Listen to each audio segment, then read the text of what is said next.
Okay, thank you for coming. This is our third class. We're talking about Shema and Derech Hashem. And we've learned that there's many kavanas, intents, and many things to think about when we're saying Shema. Now, we're not talking about Kabbalistic things. We're not talking about mysterious things that a person has to think about during Shema, but we talked about things which are really the whole basis of all of creation. We talked about how during Shema one should have in mind that Hashem is one. We mentioned included in that means that God's existence is independent of any other being. It's a necessary existence, whereas all other beings, their existence is dependent on God. God's existence is dependent on no one. His existence is a necessity. We learned that God is in complete control over the world, and any power that we have is only because God gave us that power. We have no independent power. And we also learned that our intent should be that Hashem is the king of the world.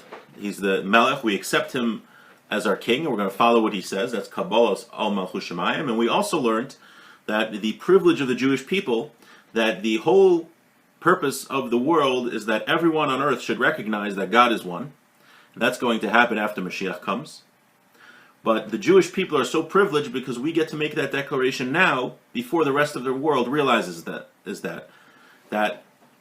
the world will recognize that Hashem is one and that He is the only one in charge, the only one with any power.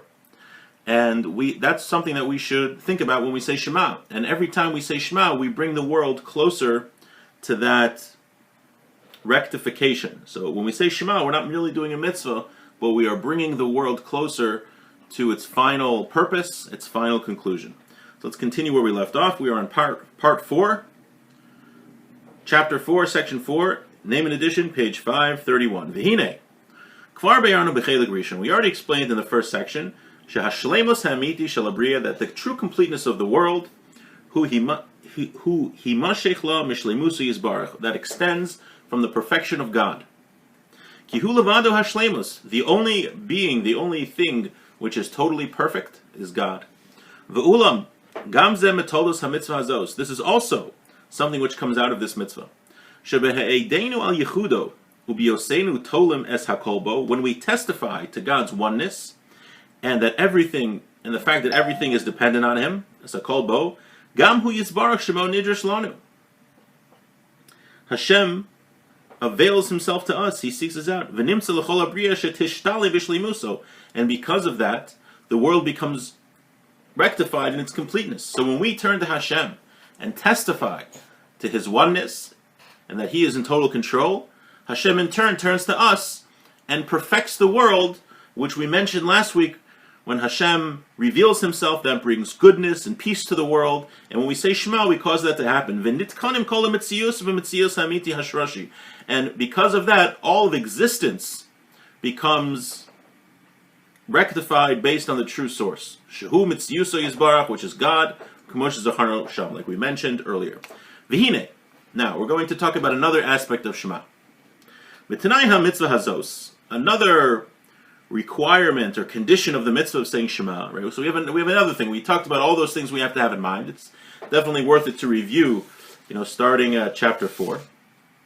But saying Shema. It's such an important mitzvah, right? We've said Shema since we were little kids, probably from before we could remember. And we just do it by rote. We don't realize how deep it is and how many important aspects it has. V'hine, mitnai mitzvah zos, a condition of this mitzvah, lios ha'adam gamer b'daito, a person has to, it says, that's a good translation, resolve in his mind, limsor nafsho al yehudo yisbarach, to give his life over to Hashem. He has to be willing to sacrifice his life before God. Ulekabel alav kol yisurim, umine misa al kiddush mo yisbarach, and to accept upon himself all types of suffering and death to sanctify God's name. So we know that throughout history there have been many Jews that died al kiddush Hashem. Just today, I don't think she died, but there was an attack in Israel. People, when someone gets killed because they're a Jew, that's called dying al kiddush Hashem. We have already from the Gemara, famously talks about Rabbi Akiva, who said he waited his whole life to die, to fulfill the verse in Shema, to give his life over for Hashem. And we had stories during the times of the Crusades, during the Holocaust, obviously, and just throughout every epoch of Jewish history, Jews were always willing to give up their lives for Hashem, because there are certain things that are worth dying for. And the thing that for a Jew that's worth dying for is to sanctify God's name. Now, the Ramchal is about to say a very fascinating thing about this. So a person, when he says Shema, should have in mind that he is willing and ready to give up his life for God. Not so easy. Now when he does that, V'nechshav lo, ki'ilu asa hadavar b'poil, v'nerega kiddush Hashem. When the person thinks about it and resolves that he's ready to give up his life for God, it's like he did it. It's like he actually did it. And that he actually got killed al kiddush Hashem. So when a person resolves in his mind when saying Shema that I'm ready to give up my life to sanctify God's name, it counts as if he actually died al kiddush Hashem. That is a very, very powerful statement. Very powerful statement. And he says when a person does this, it causes great rectifications in the world. Things get fixed up. The world gets closer to being shalom, to being complete. When a person actually dies al kiddush Hashem, but even now when a person thinks about, obviously it doesn't mean just thinking about it like, yeah, okay, I would die al kiddush Hashem. A person has to really, really mean it. Sorry, let me X out of. I thought I X'd out of all my windows before, but I forgot. This is from Hashem's wisdom, Ben Ivrahim, Umitziyusayim, in the creations and their systems, that the world is on a certain level.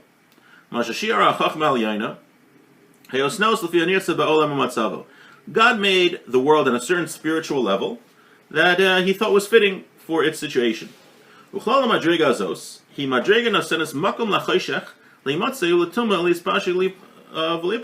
Something we've mentioned is that when God created the world, he created it with a specific spiritual level, and included in that is a place there's darkness and impurity and zuama, all these types of impurity that God allows to exist in the world. However, all of this impurity and tumah is all in a certain set amount. Dehainu,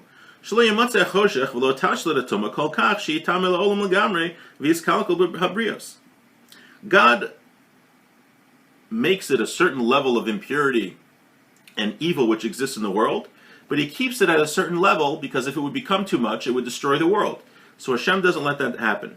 If the impurity would get so great and the evil would grow that much, Hashem would have to destroy the world, like it happened at the time of the Mabul, time of the Noah's flood. Noah's flood, the world evil was allowed to increase without a boundary, and it became so evil that it was impossible to cause the rectification of the world, so God had to destroy the world and start all over. But Hashem made it now after that he doesn't let evil get to that level, get to that point. So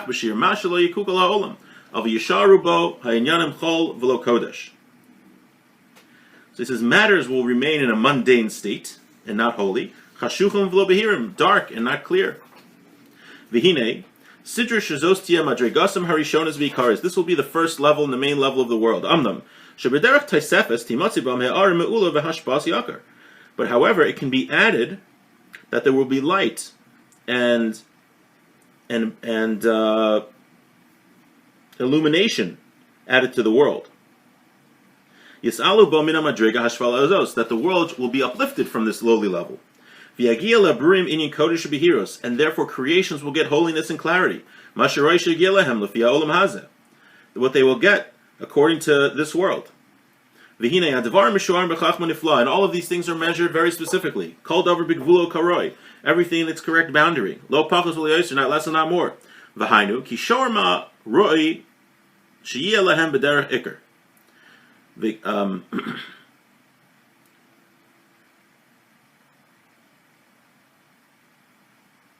Hashem made what would be as a basic path. And this is also divided into various details. And how holiness should be added.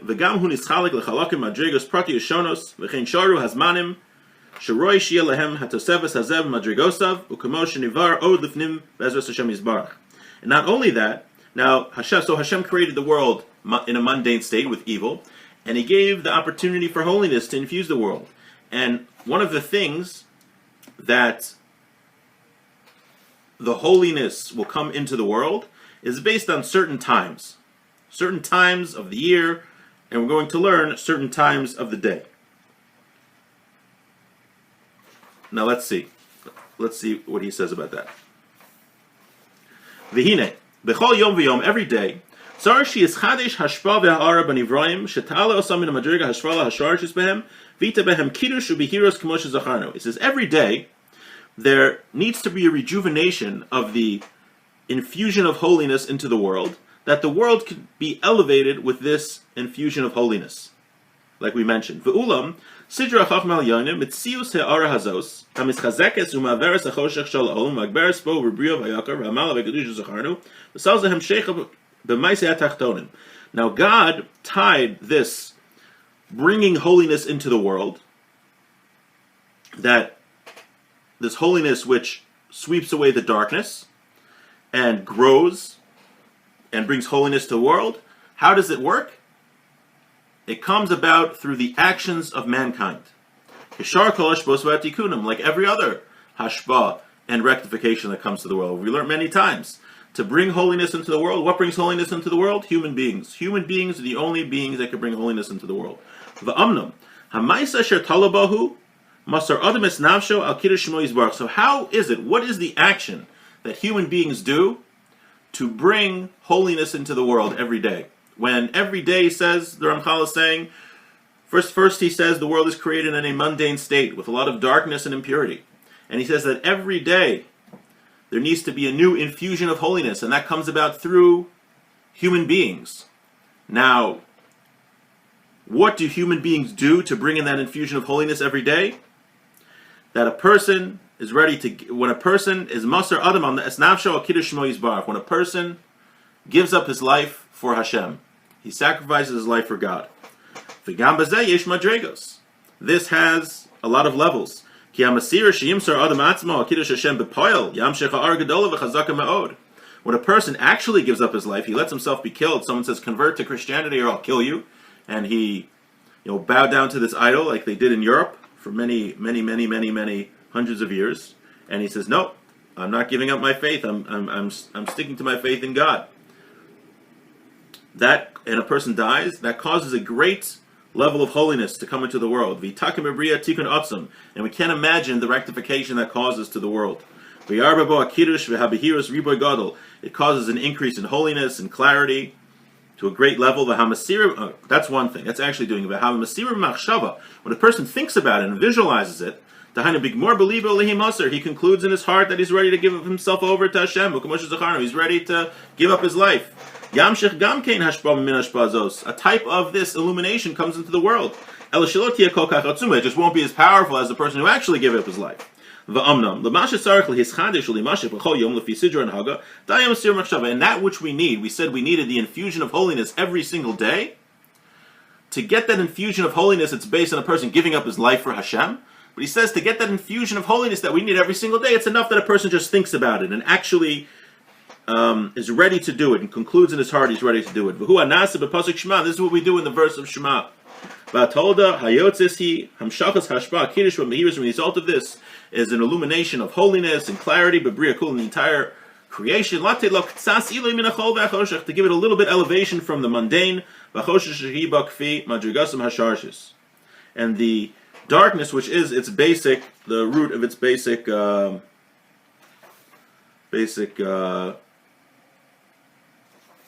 creation. Okay, let's do one more letter, one more os. Nimsa klal inyan pasuk rishon shel Shema. We find now that the topic of Shema, hu ha'edus v'ha'odah, is the testimony and the recognition, the acknowledgement, b'yichudi yisbarach b'chol ha'avcha noisav, is that the acknowledgement of God's oneness in every aspect, like we spoke about at the beginning. Kabbalos malchuso, accepting God as King, v'mlichu al kol habrim kulam, that He should reign in all the creations. V'gomer b'daitenu, and to conclude in our thoughts, lehimasar al kiddush Hashem, to be ready to die al kiddush Hashem. V'toldos kol zeh, and the results of all this, heyosa adon baruch hu machzik mamshelos yichudu al kol habriya. Hashem the direct cause of us doing that is Hashem strengthens His rulership over the world. V'ikona v'hishtabed kochos hara. The forces of evil are subjugated and humbled. V'hischazek hatov v'hisgaber, and evil, and good increases and overcomes. V'himatzo yisbarach labria shetitalibo v'tishtalim bishlimu. So when the world becomes complete with God's completeness, v'timashech ha'ashpa anaisenes iloi labruyim b'shir hamitzdarech, and the world gets an elevation like it needs. V'inasin bo b'hiros v'kiddush kfi anos, and the world gets clarity and sanctification. All right, so it's a tall order to be able to. One should really believe and be ready to give up his life al kiddush Hashem. But we're seeing that the fact that God created the world in a darkened state, and He gave the opportunity for humans to bring in holiness, and the Ramchal is saying this is the main way to bring up holiness every single day. First of all, he says when a person dies al kiddush Hashem, we can't imagine the rectification that it does to the world. I can imagine. Think about the Holocaust. What must have happened? Millions of Jews giving up their lives al kiddush Hashem. But even when we think about it, we have a level of that holiness that we're bringing into the world, which sounds like the main rectification of what's happening to the world on a daily basis. However that relates to other tikkunim that are discussed. Okay, it's great learning with everybody. Thanks for coming. Wishing you a great week and a good Shabbos.